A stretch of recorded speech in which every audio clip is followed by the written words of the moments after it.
Welcome to T.S.O.B with Dr. G, a podcast featuring intellectual table talk about race and sexuality. I'm your host, Dr. Tracy Q. Gilbert, a sexuality educator, writer, and researcher.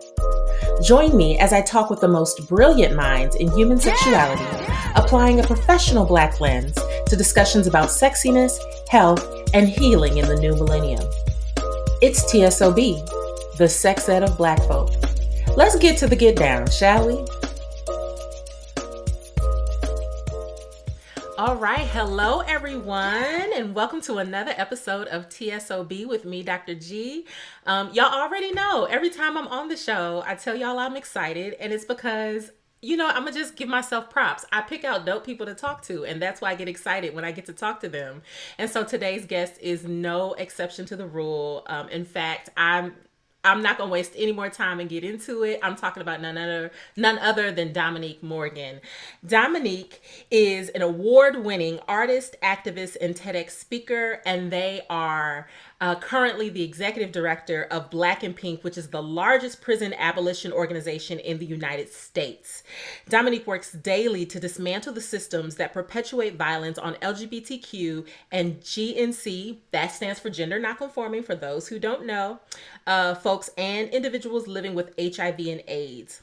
Partnering her lived experience of incarceration as a youth, which included 18 months of solitary confinement, with a decade of change-making artistry, advocacy, and background in public health, Dominique continues to work in spaces of sex ed, radical self-care, and youth development with intentions of dismantling the prison industrial complex and its impacts on our community. Dominique is an NAACP Freedom Fighter Award recipient.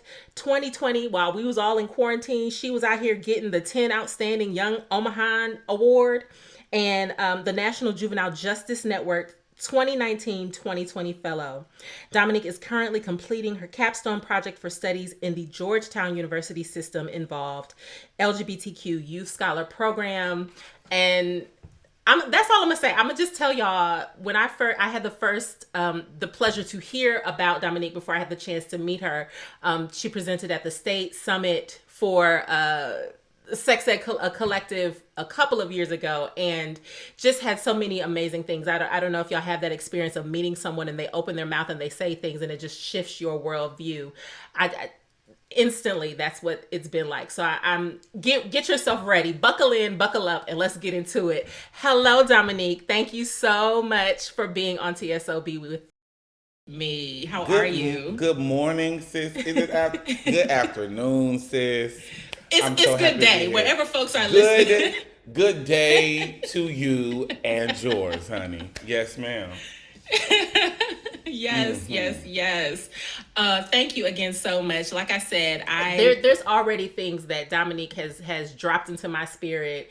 I have the pleasure of having her as an actual friend too. So there's sometimes she goes on these beautiful Pisces sermons on her Facebook, and she'll say a thing and I'm like, instantly it's changed for me. And the very first thing that I remember was the idea of system impacted.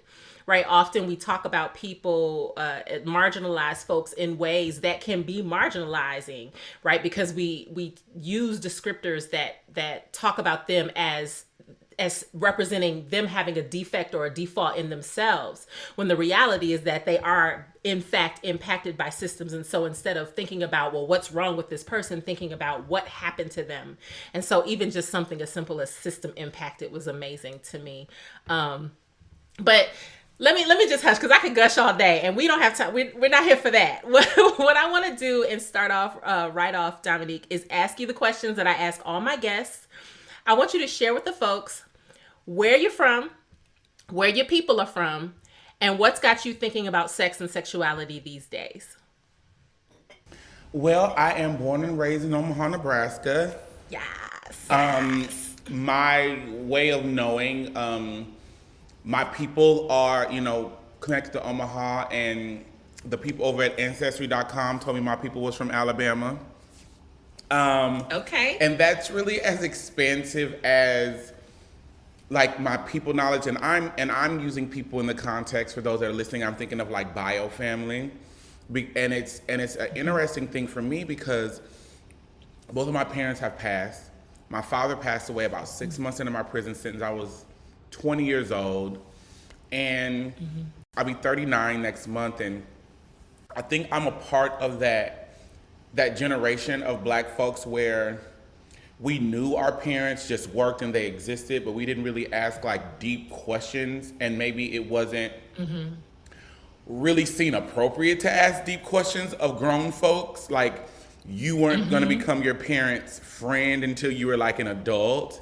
And I think for me, that sort of climate robbed me of really knowing a lot about my mom and dad outside of like, my dad worked for the water system, my mother was that, even my grandparents. So I've actually been diving into, I'm sorry I'm going on a tangent about the where your people come from part, but that's the point. That's been major for me, especially during my transition, because as my body changes and I see the way that I look like my sister, or I'll see the way I look like an auntie, that blood, that DNA connection just is something that's interesting to me, as much as what has really hit me in my transition, the impact of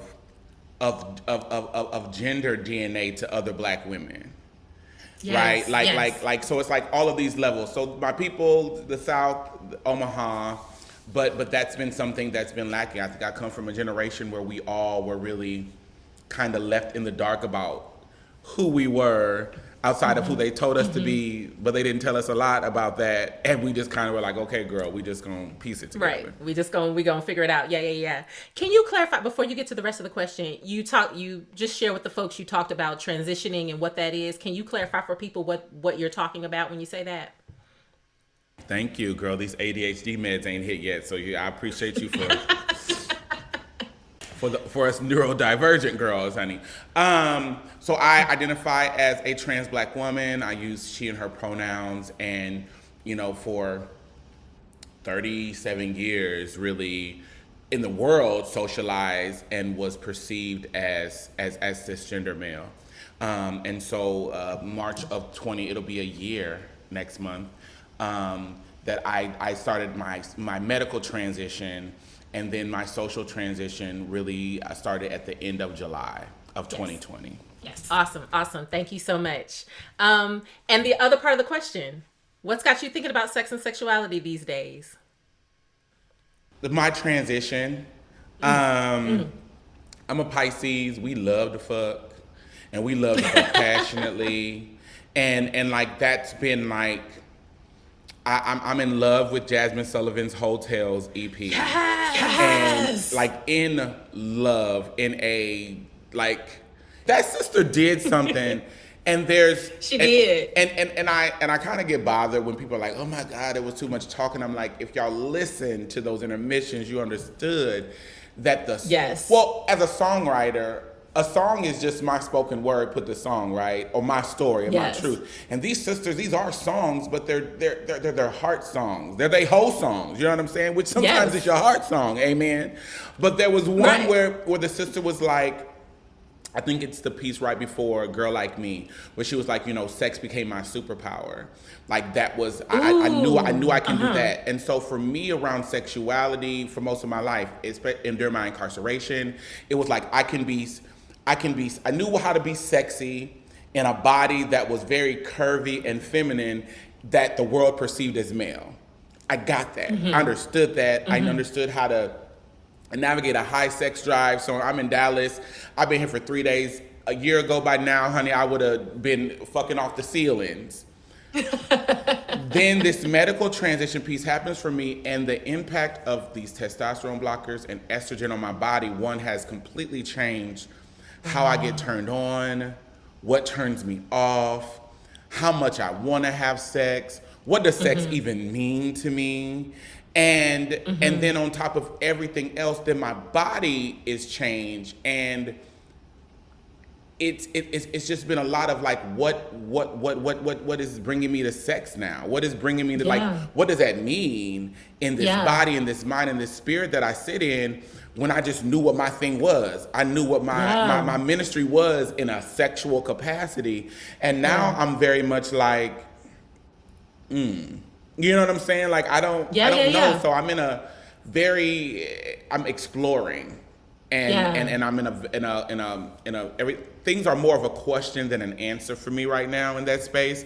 But I'm not mad about it Yeah. because the blessing of that is when I was a child, when I was a teenager, and more things were a question of an answer. No, I didn't have the access. I didn't have the know-how to get answers, and so I just kind of. On the flip side, I spent about 30 years really navigating sex transactionally, and I really wasn't getting. I was getting the change, and so now I'm blessed that although there's more questions than answers, I know people like my good sis, Dr. Tracy. You know, the girls at the ASEC board and things of that nature, and just in my own spirit being more connected to me, to where I'm just like, okay, girl.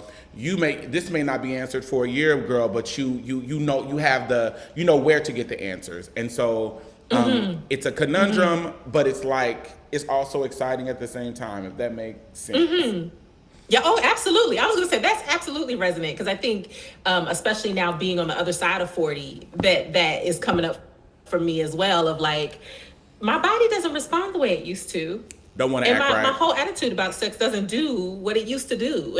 And speaking of ASEC board, we had Marietta Gary Smith on last season to talk, and she and I had the same conversation about, what happens when you've rooted yourself in this understanding of your sexuality that you hit that 40 and it's like, oh no, nope, When the not Lord, anymore. when the Lord or whoever you look to put their hands together to create Marietta Gary Smith, they did something. They did. They said, you know what, I'm gonna take time.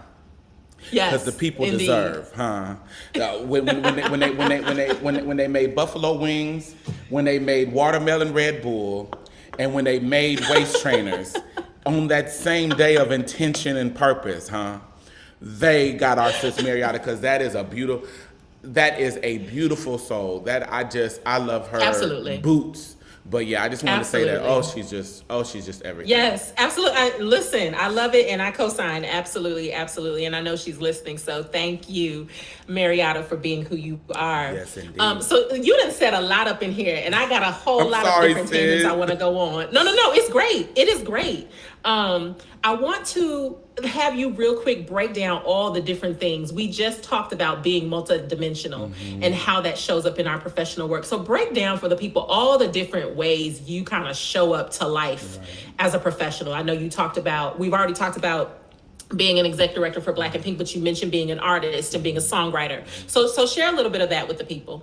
Well, I think I was a songwriter before anything. I wrote my first song. I was 7 years old. My parents got me the "Miss You Much" single by Miss Janet Jackson. Yes. And come on. And that was back when the girls would spend 99 cents, huh?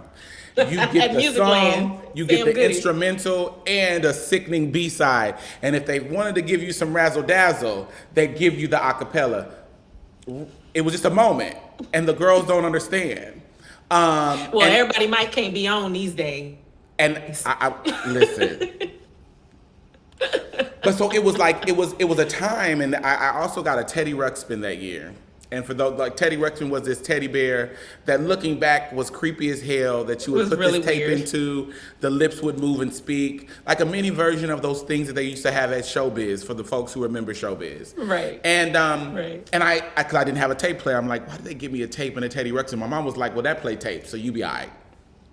But I just was, with crayon, and I was just writing. I was writing parts of songs, and I went into like group home youth justice systems at 12, 13 years old, and that was around the time that Brandy's first album came around. And I don't even like using a Brandy fan. I am a Brandy, like, I worship in the house of Brandy, Rihanna Norwood. Yeah. On a multitude of levels, but like, music kept me. In the time, in those group homes, I had that tape. Music kept me. It was always, my anchor has always been music, but I never thought that music would be my anchor in the world. Right? I called myself a closeted singer. I had trained myself to sing so low because I was afraid of because at the time, presenting as male, navigating as male, not even like feeling the things inside, but not having words for it. I'm like, every male I hear singing sounds like Luther Vandross, or sounds like, you know what I'm saying, Smokey Robinson. And I've always been on a good day with some stretching, honey, a baritone tenor two, if the Lord's willing. And so I was like, well, my voice isn't a singing voice. Like, these are all the internal things. So I would sing to myself so much, but it still was my anchor. And in high school, got in the show choir. Shout out to Miss Renchie at Benton High School, who cracked me open. And then it was 3 years later, I was going to prison. And so I continued to see music as my anchor, but it wasn't until I was in solitary confinement that, I was trying to find something to anchor me. And I was like, oh, I'll just read books. Like, I'm gonna read. And I got through like 2 books, and like the last chapters would be torn out. I read the Bible front to back 4 times. And then I was like, because I was watching, I was watching these men around me. They would be the brightest lights you've ever seen. And it would be maybe a week later. And people think movies about incarceration do the most. Yes, I don't watch a lot of that stuff because it does go exaggeration, but I would watch people lose their light, and I'm like, I got to be anchored. So I just started writing songs, and at first I thought I'm losing it because I'm hearing melodies, but I don't hear any. There's no music around me. Like, I always thought you wrote songs and music, and so I wrote about 300 songs in my 18 months in solitary. Wow. And it was a bag of songs and deodorant and my phone book is what I left prison with after 10 years. And put out my first EP mixtape thing, and like that was back when mixtapes were a thing in 2011. And then we put out my most recent project in December. And so music anchors which is phenomenal, y'all. Thank Make sure you. you listen. We're gonna put the info in the show notes. Make sure you get it and you listen. Thank you. But music has anchored me. If anybody, what I want folks to leave with this is that music has been my anchor. And so when the other part, when I found sexual health, because I wasn't looking for sexual health, I was looking for a job. Yeah. No tea, no shade. No shade. It was, oh my God, I got to become an adult. I need to focus on like the thing that's going to let me retire or what have you. And I slowly tried to, I didn't recognize in 2016 that music was my anchor. I knew I loved it, but I didn't know it was like essential. And I started to move away, and then I started to feel myself kind of feel empty. I have access, I can pay my bills, and I'm learning, and I feel kind of important from 9 to 5. But at nighttime, I'm like, I don't know, there's you just eat something and you know that it needs some Lowry, something is missing. I'm like, something is missing. And I took it to an extreme when I became the ED of Black and Pink. So it was sexual, it was music, it was sexual health, Black and Pink, looking at abolition, looking at dismantling these systems on what I'm proud to say is on a macro level. And I'm like, I'm an ED of a national organization. Should I be in the studio at night recording songs? Should I be in clubs singing on the weekend with a band? And I reached a point where I felt so dry on the inside, to use like a term my mama would say. And I was like, what is missing? And I was talking to my therapist, and she was like, well, what haven't you done? Like, what? And I was like, she was like, when are you gonna put out some new music? I'm like, I ain't got time for that. And she was like, what do you mean? And that's when making music became a part of my self-care plan, without the idea that I would put out another album. Like, I'm not trying to sound like extra, like I'm, but it was like literally like, I just want to do music, whether that's me like writing in my room or whatever, or going and maybe no one ever sees it. I spent 2 years writing the Pisces album. You know what I'm saying? I wrote 15 minutes in March of 2018. So it was like, I held those songs because I didn't know it was an album. I just was like, this is myself. This is my dedication to myself to keep me going. And then I realized the more I did music in a way that felt holistic and like whole self, I feel like my advocacy improved, and the blessing of being able to do this work. And again, the blessing of meeting so many Black folks over the last 2 years has made me a better artist. Growing up in the Midwest, growing up in Nebraska, in the place where Malcolm X was born, right? I feel like Nebraska is still developing. We're still developing, like, what does our Black culture look like outwardly? Like we know what it feels like to be around each other, but like that outward, when you're like, oh, DC is Chocolate City, or you know what you're gonna get walking through the streets of Atlanta or neighborhoods in LA. We don't have like what that is for us. And so my artistry improved because I was able to see the world, and that came through activism. And so I reached a point, that was a long walk in my Jill Scott voice to get to your question of, you'll see my work, I've come out of my artistry around music, and that can be performative art that has like an intention behind it, where we recreate a solitary confinement cell and I sung the songs that I created in solitary, where I'm actively recording an EP of songs that I wrote in prison with an orchestra, or you're gonna hear, I'm gonna make a song that's gonna make you throw that ass, because that is radical activism. Absolutely. Through Black and Pink in this mainstream, I think, definition of abolition and system dismantlement, and being a part of the nonprofit industrial complex, so having to be culpable for, no matter how radical I think I am, bitch, you still are a part of this system. You still are trying to work every day to flip these white people's dollars to make sure Black people have access. I'm damn good at it, but I also have to be culpable of the secondary and the third level effects of when I'm not awesome at it, and that's a truth. And then the last piece that people keep trying to take away from me, but I refuse to relinquish, is sexual health, because I hard fought for that position. I hard fought to be at a conference keynoting one year and then coming back the next year and being able to meet folks like Tracy. I met Marietta and Trina at that Seekers conference, when in my head I'm like, girl, why the fuck they got me here? You know what I'm saying? Like in my head, and then I got up and I spoke. And it's just the power of Black women, and the power of, and the gift of affirmation from Black women that lets you know. Because a Black woman is going to tell you good, bad, or in between. Even when it's bad, it's going to be like, it's going to be with actual love. Facts. And so Black women don't give away compliments at no cost. And so the times I've recognized that I really am somebody has been because Black women told me so. And so like sexual health in that 2.5, 3 years of me doing that work, like that was my everyday work.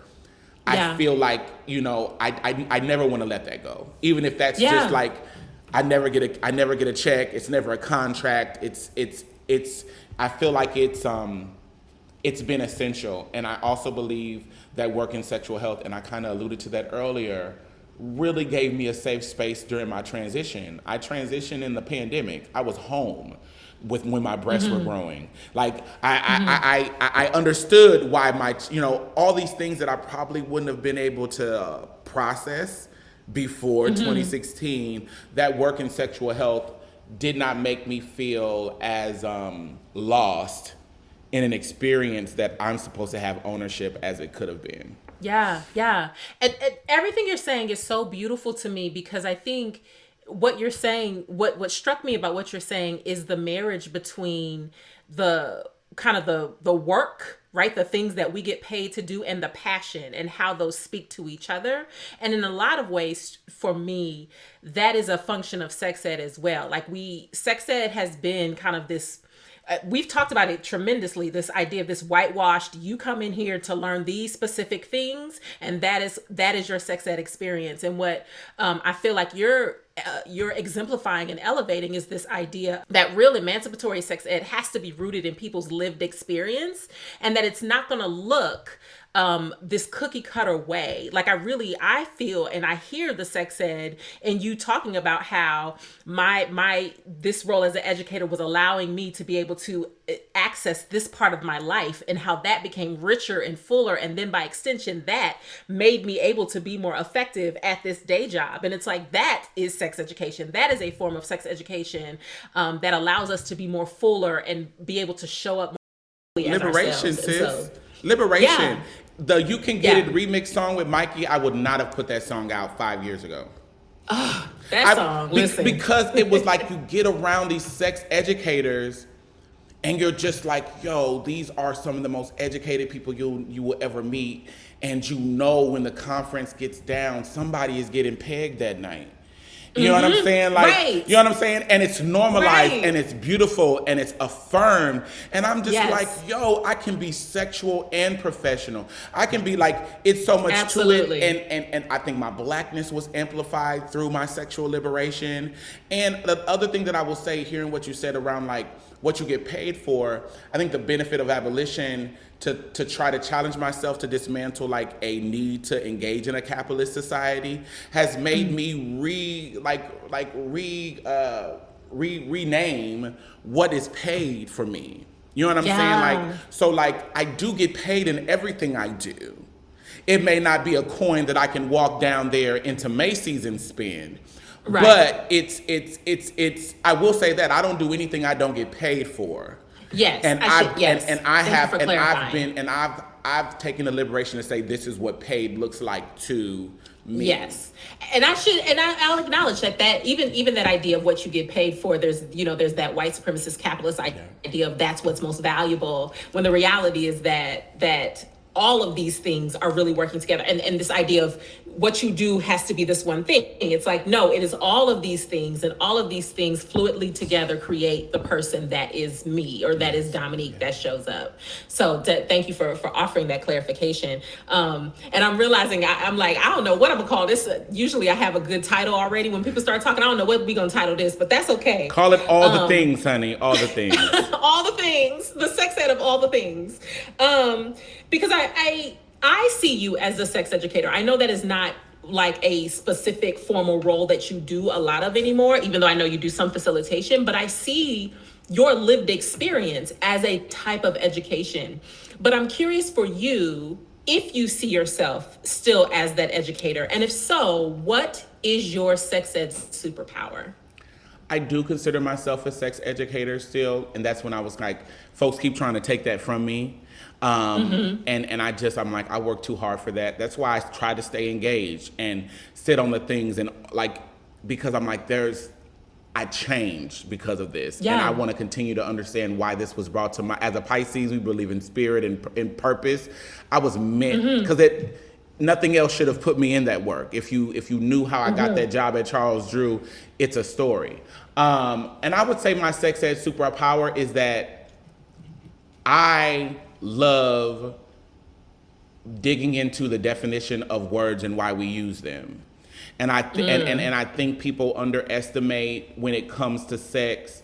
90% of it is about how we navigate each other before anyone's penetrated or licked on or touched or lay next to each other. And so how we talk to each other, the things we say, how it lands, that was something that hit me, especially with young people, of they're saying all these things to each other, and then like one of them gets offended or such and such and such, and they're like, everybody's like gagged. And so my favorite moments would be, and we were on a thing the other day talking, it was like, I worked in the schools I love to work in were schools where young people, they were pushing these young people out to these schools where they weren't even thinking these young people had the power I knew they had. I was that young kid. And so my favorite day was Hoe Day. And I call it Hoe Day because without fail, we'll be in the classroom and a girl will call another girl a hoe, the boy, and then I'll be like, "Ooh, it's Hoe Day." And we stop everything. And I write hoe big as hell on the board. And I'd be like, "So what does that mean to you?" I give the girls the Iyanla hands, and they're like, "What the fuck is going on?" First of all, and it's so funny to watch them be like, "Why is hoe written so big? You worried about it being written so big? You just said it 10 times, sis. You just said it." You know what I'm saying? But it's, and so I think my superpower is like that, like really diving into the word and recognizing that I can spend a whole day talking with young people about these words, but my belief is that they will leave understanding how they communicate with each other in a deeper way. And I truly believe communication leads to better sex, leads to better breakups, leads to better reasons why you're not the one. And communication with self more than anything, because out of all the ways that these Negroes done tricked me, honey, I done tricked myself with my own delusion for many a year. And so I think that's my ministry. And being open to saying that I also think about that, because I recognized as a kid that grew up in the system and someone who spent their 20s in the system, many of my definitions were given to me from a space of white supremacy and my own oppression. And so I've had to do that for my own liberation, to make sure like I'm using this word. Is this something that still is valid to me in the body I live in the power and the access I have? And so weaving that into sex ed, I believe I've had some cute moments in my work. Yeah, no, and as you were talking, it came up to me even more fully. To me, I see as one of your superpowers is the ways that you take all of it to be educational, right? Like I think about all the themes that you just talked about that are in your music, and I think about all the ways that you use even your work with Black and Pink, your administrative work, to be enlightening to people. Like even like I mentioned earlier, your Facebook threads where you just have these flights of consciousness. You're just like sharing and you're spitting all of these things that absolutely relate to sexual development. They relate to sexual health. They relate to growth. And so absolutely I see that. So I want to talk a little bit about, because one of the reasons I wanted you on the show, and I told you about this, was that you have been one of the few people, but I think one of the most important voices to talk about the relationship between sex ed and abolition, and to talk about the ways that sex ed can be used to support that movement. So can you share a little bit more of your perspective on that, and kind of what do you think that looks like in terms of its application in the present day? There was an aha moment when I was, oh Jesus, I'm not gonna cry. There was a moment when I first started in sexual health, and as this, this poor kid, like like 6 months before I had the job, like my water was off. I was showering at the gym. I was just like, Lord, I will pour the coffee at the nonprofit agency, and I squeaked by with this undergrad.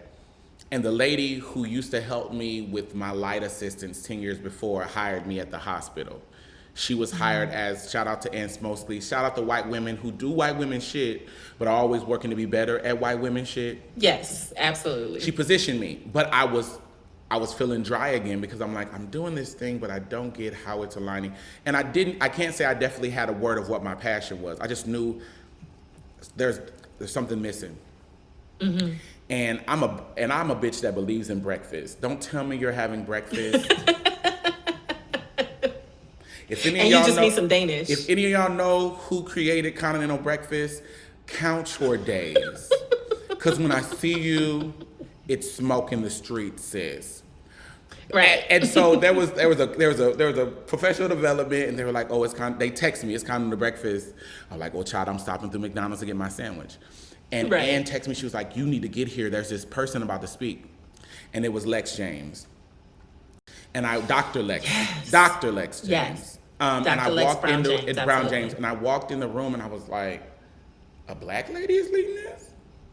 I said, girl. Mm-hmm. Baby, I was so delicate taking that wrapper off that croissant sandwich, because I didn't want to be disrespectful, And I just was in shock at how incredibly intelligent she, and I'm not saying intelligent like when people are like, oh, you're smart. I mean, like, right. I'm watching a genius. Like, does that make sense? Like, you speak well. Absolutely. I'm like, she's so fucking powerful. And I'm like, I want to be like her. Like, that's how I felt in that moment. And I remember how after I was able to speak with her, and there's a picture we have on Facebook, and I've really struggled with like pictures of me before transition like that. Do I take them down? What do I do with them? Because that moment changed me forever. Because what I felt with Lex in that picture was liberation, and it felt unchained. Yes. It just felt like mine in this room full of white people that at times made me feel so stressed and so restrained. Right there with her, I was like, Jesus, like, this is freedom. And so then that was like, okay, so this is possible. And then ending up at Black and Pink, So I began to lead into my sexual health work and implementation from a space of liberation. Why are we placing boxes in the work that we're doing to do away with boxes? It's not making sense. We're fighting for abortion rights and all of these things. We're trying to take down these systems, but y'all doing this shit in a systemic way. Come on. I said, now, girl, I don't have all the letters behind my name, but one of these children are doing their own thing.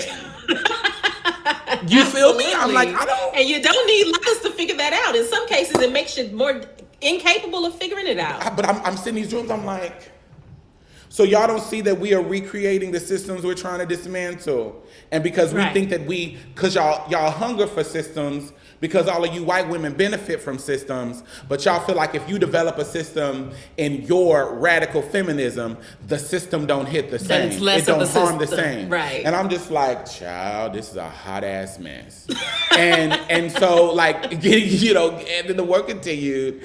And then I'm at Black and Pink and I find Abolition. And I was like, yo, so you mean to tell me, it's like that meme of the little pretty chocolate boy, and the white woman is standing there offering him something, and he's looking at her like, girl, what? I feel like it's some foolery afoot.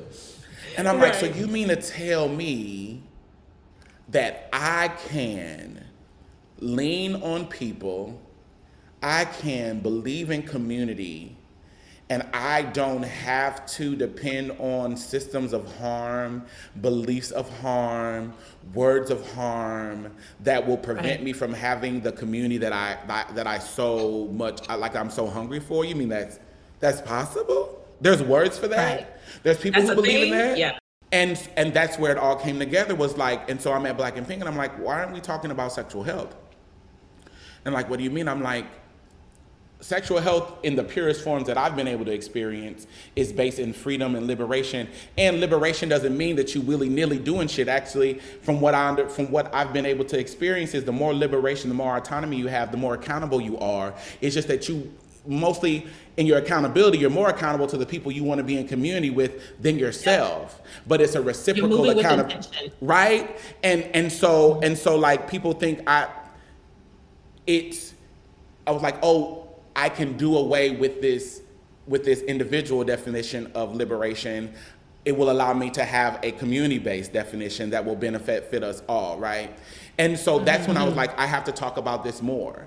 And I think the first moment that I was able to really bring it together, and I was nervous as hell, was the Seekers Conference in 2018, that I was the keynote, because I'm like, yo, I need y'all to know that the work that y'all do every day, that y'all have studied, you giving your life to, is a tool to dismantle these systems that are harming people every day. You are, I'm a comic book girl, and in Avengers Endgame, honey, in that first one, when Thor came out of the sky and hit that whole ground with lightning and all the girls had to scatter, or in the Power Rangers, just when them girls are getting their asses whooped and that sixth Power Ranger nobody knew about pops up to really bring the girls what they needed to have. Sexual health is that girl.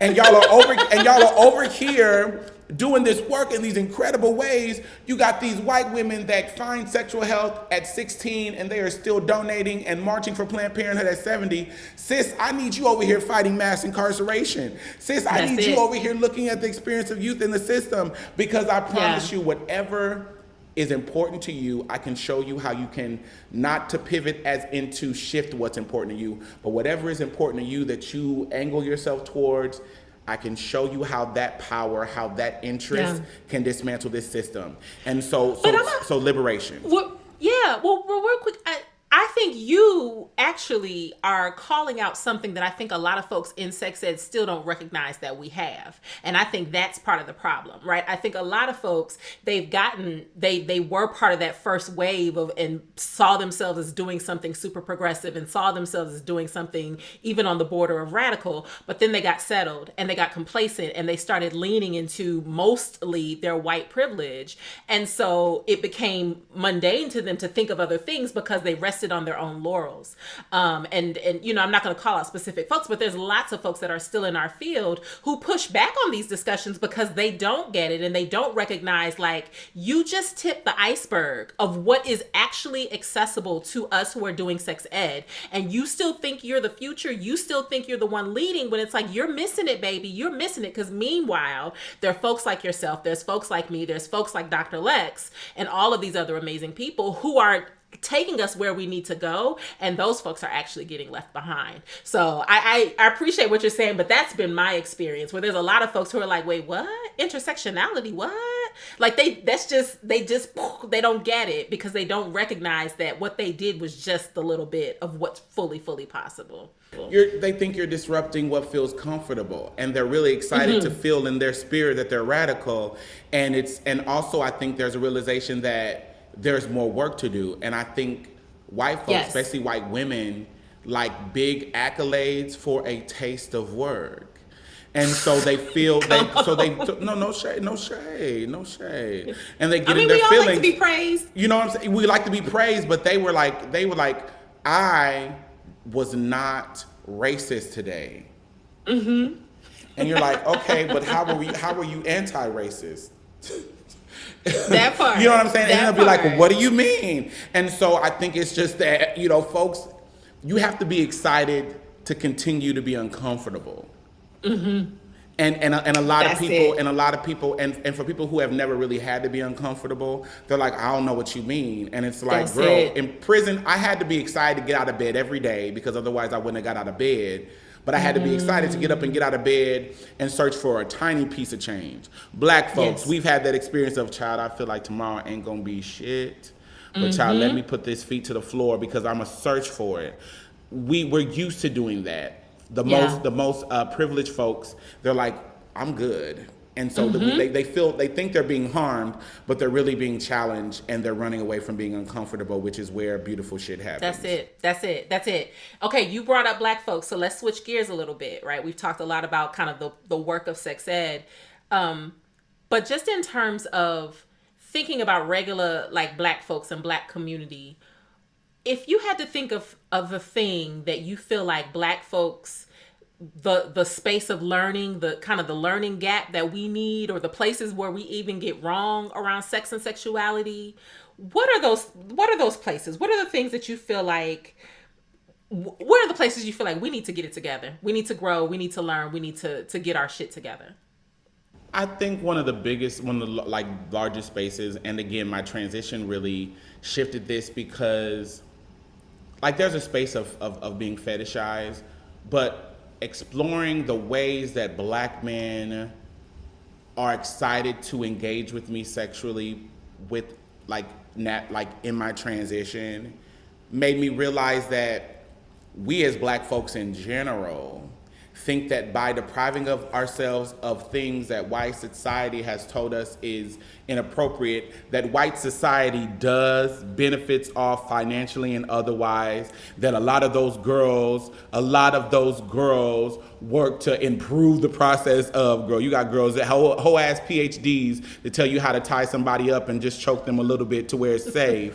That we in our anti-Blackness, we think if we deprive ourselves of anything that feels good outside of what other people, our pleasure is not based in our definition. Our pleasure is based in white supremacy. A lot of y'all are having white supremacist, anti-Black sex every fucking day. All the time. That's why y'all having sushi sex. And what I mean by sushi sex is that you can sit there and eat plates and plates of sushi and feel full as hell, and an hour later you be like, bitch, what did I eat today?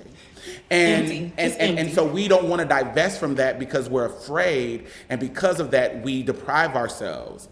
And I believe we do harm through that deprivation, and that harm comes up on one end of we just aren't exploring our joy and our pleasure, all the way to, you know, the impact of Black men killing Black trans women in the streets, all the way to Black, you know, the ways that we have harmed Black cisgender Black women, and the way we've created around, you know, competition, all that shit, to where there's this moment of Black trans women and cisgender Black women, and all the things that you see I believe Yeah. comes out of this idea that we only get one thing, be happy with that one thing, and usually that one thing has been given to us by the very people that have enslaved us and have benefited from our harm, and we are like centuries into this shit, and ain't nobody said, well, boy, if you like a little something in your butt, get your life. Come on, yes. The fuck? You know what I'm saying? Yes. So I think that's our biggest barrier. I love that. And that's absolutely something I think about. And I think very often too about how, my thoughts are escaping me. Maybe I'll go to my next question. It'll come back to me. Why do you think that is? Because I also feel like a lot of folks are starting to see, like, we're trying to hang on to standards that really were never meant for us and they're not beneficial to us, but folks still want to hang on to it. Why do you think that is? What do you think that's about, that people still want to hang on to these things? Because I believe as humans, we inherently don't want to be othered and we want to be successful.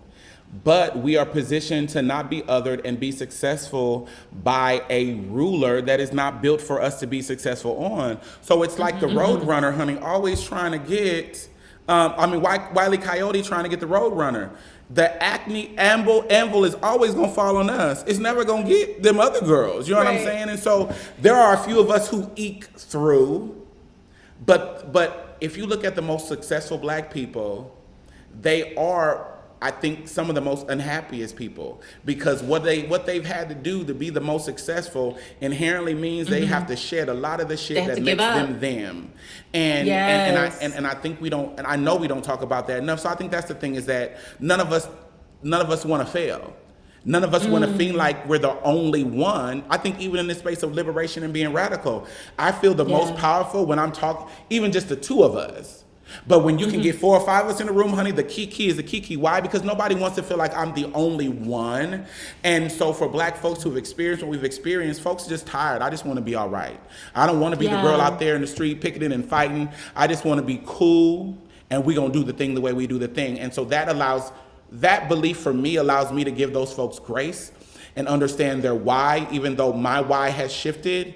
But it's really that we want to be good humans, and this is what they've told us being a good human looks like. Human is. Absolutely.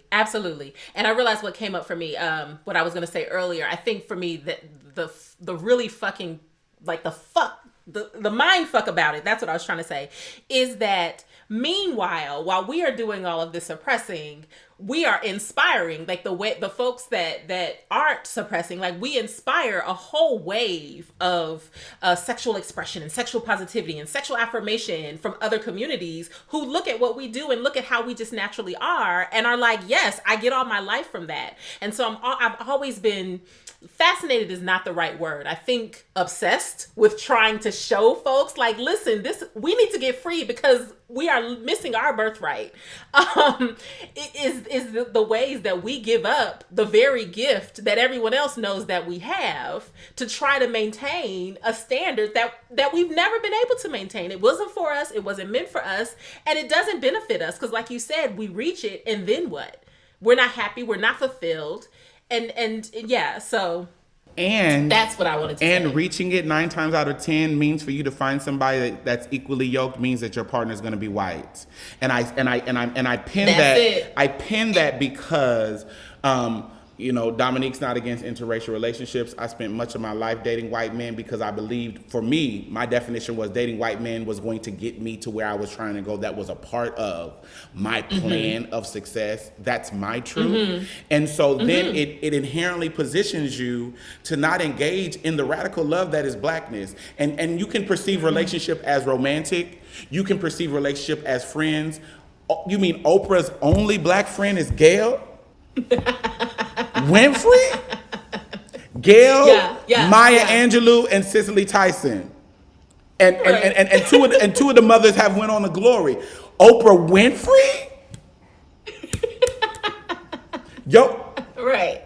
You see what I'm saying? Like, you have the most access, and so that's another piece of, and that's the power of abolition to me, is that I don't, right hand to God, I don't want to ascend without my people, because I know it means that I'm gonna have a lonely existence. Same. So when y'all see me, you gonna see me and mine, because I don't want to have even when I'm not in that space, when you come back home, you're like, ain't nobody even messing with you like that, because they just feel like it. And I'm like, the power of black community is too much for me. So if I'm going to ascend, Lord, if that's what you're gonna say, then you need to make it so to where I ascend with my people. Or for me, that's gonna speak to that ain't for me. You feel me? That's it. So that's important, I think, also. That's it. Absolutely. Kick the in, and we all running in. That's it. Everybody. That's it. Everybody. And I just really wanted to respond real quick to what you said too about loving. You said something about black love, and I think it's important to be clear too about the power of loving a black person, right? Because I think that's the piece that we don't acknowledge. The act of loving someone who society has consistently deemed unlovable, that is the real revolution. Period. Whether it is yourself or it is someone else, that is the revolutionary act to say. And so I'm with you. I don't at all disagree with, interracial relationships. I'm very critical. And this is also, I think we share this piece of coming from the Midwest and recognizing that the dynamics there are very different than what that might look like on the coast. And in that environment, I'm very critical of saying, well, what is this about? Right? Like what is your intention here? What is your expectation? If your expectation is rooted in this relationship is going to either take me to something or take me away from something, then I got questions. I want to tease that out. And not only in the framework of what do you have to give up, because I think people use that and they're like, oh, well, I benefit more being a white man. What does your soul have to give up? Because as someone who spent all those years with white men, the person on the front line of whiteness that I slept with every day, they outwardly were not racist and all these other things. But I go to his mama house and I have to use the back door. Or the sister would put watermelon on the table, like, y'all really like this, right? And you have to trick yourself into thinking this violence. Or they invite you over, but they don't want to play the music that you like. Period, right? Girl. And it's always you got to go to them. They can't come to your neighborhood. Like, listen, they're not coming to your environment. I mess with Leanne Womack, but if I hear "I Hope You Dance" one more motherfucking time, it's gonna be some smoke. Okay. Like, so it's just like, and then you have to trick your. And then that's how, for me, I just want to say this for the girl who's going to walk past and listen to this and send me a Twitter inbox or send me an email. For me, what it did was I had to convince myself that this harm they were doing towards me wasn't harm and that I was making everything racist. And it turned my discernment around when people were trying the fuck out of me to normalizing that shit. And then it made me normalize white supremacy, anti-blackness as a way that I could harm other black people. And so romantic relationships with white men made me my most anti-black. So that's why I look at white men and be like, he's cute. Channing Tatum, you know what? I see you, sis. Get your life. But you cannot have any of my shaker pudding, honey, because when I engage in the dark arts of white sex, that's my truth. It makes, because going back to what you said about radical love, if I love you, if I'm engaging with you, I'm going to lean into who you are. So for me, if I'm laying with you every day, if you are entering into my body, I struggle with how do I maintain this form of my black self that is the most version I've loved in my whole life.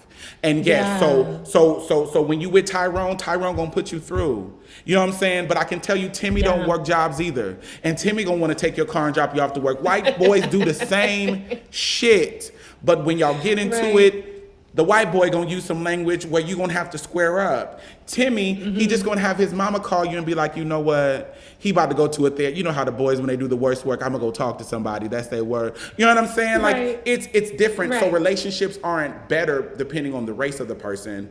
Relationships are better because people know how to have better relationships. And so I'm invested in supporting black folks and having better relationships because I want to do away with that excuse as to why black love isn't the common denominator. As a queer person, as a trans black woman, all these girls have been telling me, you know what? If you really want a man that's gonna walk down the street with you, so you need to get you a white man. I'm like, you know what? I'm gonna get by. I ate ramen noodles and Cheetos for 10 years. So you know what? I know how to, do what I want to do until I can eat the steak that I want to have. And that's just a non-negotiable for me, while I also respect uplift, and celebrate Black and brown folks who have found a white partner that they love and they enjoy. I just want to make sure that your joy is centered in your joy and not centered in giving them joy, and you not losing yourself. Yeah. No tea, no shade. Yeah. Absolutely. And oh my gosh, I'm like, now I want another episode on sex ed in the Midwest. I want another episode on interracial relationships. I want another episode on all of these. But I want to go ahead and give this a little bit of closure. Not yet, but I want to. So for the person who's listening, Dominique, and they're like, okay, y'all have talked about a whole lot, and so I don't even know where to begin. But you have inspired me, Dominique, to begin my own journey of liberation, freeing myself from these systems. Like, they're sparked. What is one piece of advice? Where would you tell them to begin to go on their journey? Begin with yourself and the parts about yourself that scare you the most. Begin there, because so many people want community and they go to, I want to get in a community, and you find community, but you're not ready for community. And then it's community. These people are messy. These people are this, that, and the third. And I'm like, yeah, things exist. But for me, the more that I've done that shadow work, my internal work, I've been able to it's allowed me to appreciate, love, and enjoy some of the messiest bitches walking this planet. You still my sis. We can still have a kiki. Or at minimum, girl, I don't want you having your things next to me, but girl, I want you to have your things. You know what I'm saying? Like, so that internal work, start there, because even if you're like, you know what, I don't have anyone, this is the perfect time to prepare for what's going to come to you. Because what I believe is, as Black folks, our birthright is community. It can't not be our birthright, because that's the thing they've tried to take from us the most. It cannot be the key to our, Lord, come on, talk through me. It cannot be our key to liberation, because it's the thing they took first. Yeah. People who study how to co-opt you, how to gaslight you, look for the one thing that can be the largest catalyst to dismantling your defenses. Absolutely. They separated us. They separated us. And so the work that you can do on your own right now, like, you know, I know the pandemic is happening. We are not post-COVID.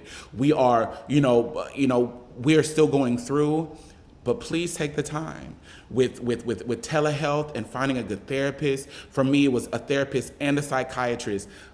Finding out I was living with ADHD shifted my life. I thought I was walking around in a fog. I thought that, these things, and slowly, one by one, I was like, okay, this isn't low key. Those are the things that helped me figure out, like, my emptiness was not around not having money, not having the cars, all those things. My emptiness was because my gender identity was not aligned with my spirit and my soul. And that has allowed me, right, to show up as my whole self. I loved Tracy before, that's my sister, but the love is deeper because I'm deeper. And so do that internal stuff with the hope and the belief and the truth that community will come, and you're going to be so much more prepared for it. And then if you've done that self-work, the work that community will do on your spirit, you'll be prepared for it, because you've experienced being held accountable. You've experienced being as self-interrogation, so you can receive it from folks on the outside, and then community will make you better. You'll have know-how that makes community better, and it's a reciprocal, amazing relationship that, I wouldn't give up for anything in this world. Yeah. And what I also hear underneath of what you're saying is even just the willingness, or beginning with the willingness to imagine it being part of community, right? Because I agree with you. I think community and this illusion of separateness is absolutely a tool of white supremacy, and people perceive themselves, again, as being successful. That means I have to go away from the community. I have to go be this isolated person. And so part of that healing has to be embracing that community can in fact happen, that it is something that is for you as a Black person, that it is something that you can have without and even with the mess, but that it would not take something from you, that it is something that you can have, and then being able to do the work of stripping away and healing the pieces of you that perceive that as being impossible. Why isn't community a part of our wildest dreams inherently? Why, when we are training young black children, we're making these, they get into high school and they go through things. Why don't we train young folks to hunger community as much as we want them to have a degree? Why? Listen, that's the question I ask in sex ed. Like I say this all the time, that sex ed that is not rooted in community learning is not emancipatory sex ed, because and that cuts against what so many of our communities came as. We thrived on community. So this idea of, I'm going to take your kid, put them in this classroom, I'm going to teach them what they need, and then I'm going to send them back to you. How dare you? How dare you? If I was a parent, yes, I'm going to resist to you teaching my kid, because you've determined that my kid is not beholden to the rest of us. No, absolutely not. If you're not thinking about parents, and not in this antagonistic way, but if you're not thinking about them in this collaborative way, recognizing that you may not have all the answers, that you may in fact need to equip them to be able to impart the answers that they have, then that's not emancipatory. So yeah, all that is to say, yes. Absolutely. What you're saying. 100%. Oh my goodness. So I got 2 more questions for you. Yes, ma'am. Well, one question, and then I got my sentence stems, my rapid fire questions. Okay. I want you to think about yourself in all the ways that you are. I feel like educator, artist, activist is so insufficient. But as Dominique, in this moment in time, what does it mean to you to be the Black professional that you are in this moment in time? What do you feel like your significance is in this moment in time? For me, it means that I am God's radical dream. My existence in the space that I hold. There's a song on my album called I Am, and it was the last song that was recorded for the album. I didn't want to record this song because I didn't want to really put like ballads on here. And I dreamed the song, and the next day I was shooting the album cover that afternoon. I was scheduled to be in the pool in water for like 5 hours to shoot this cover. And I called Andrew, and I called my sister and my niece and nephew. I was like, I need y'all to be in the studio when I put this down. And the power of that song is that, yes, I've worked my tail off, but I woke up and I was like, although my parents are gone, their prayers for me still exist. My grandmother's prayers still exist. That everyone, even people I'm not like in life connected to, their existence is making my existence better. And it's a song about affirming myself, but affirming energy and community.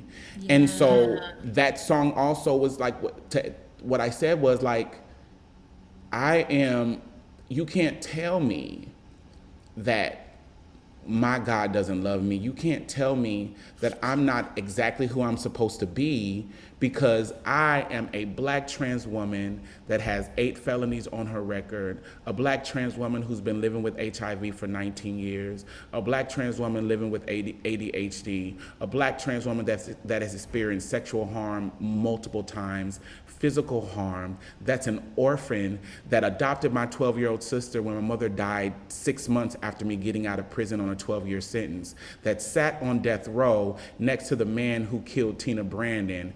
I am a Black trans woman sitting in downtown Dallas in this 2-bedroom Airbnb, figuring out my biggest concern today is, what do I want to eat, and what outfit am I going to wear, and how beat do I want to have my face? And that ending piece isn't that all of those things mean that success, but it means that there was a time when my biggest concern was if I was going to eat.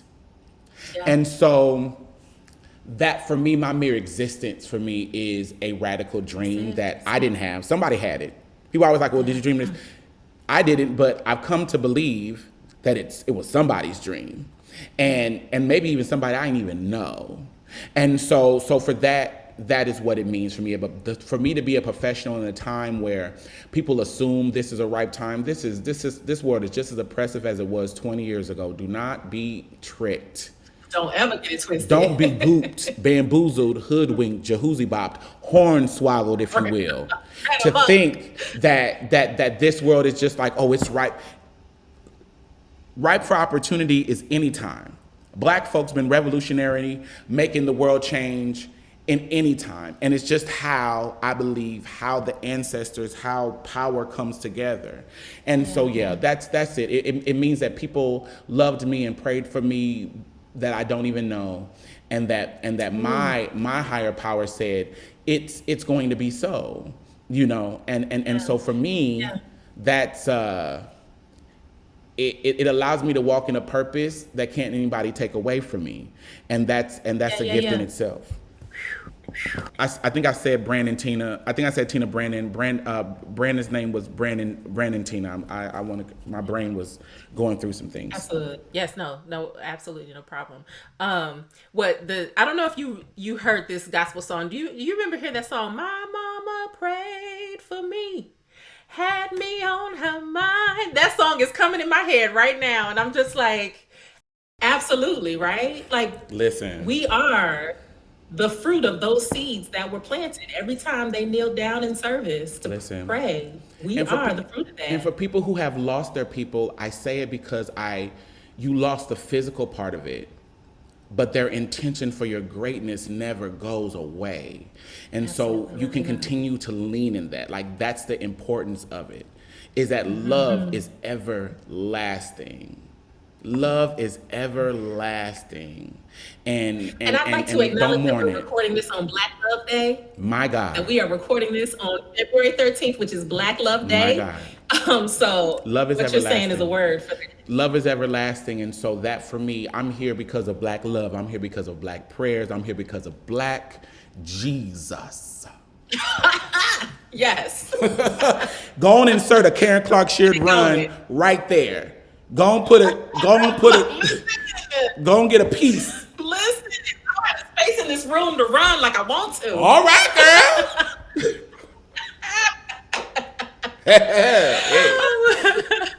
All right.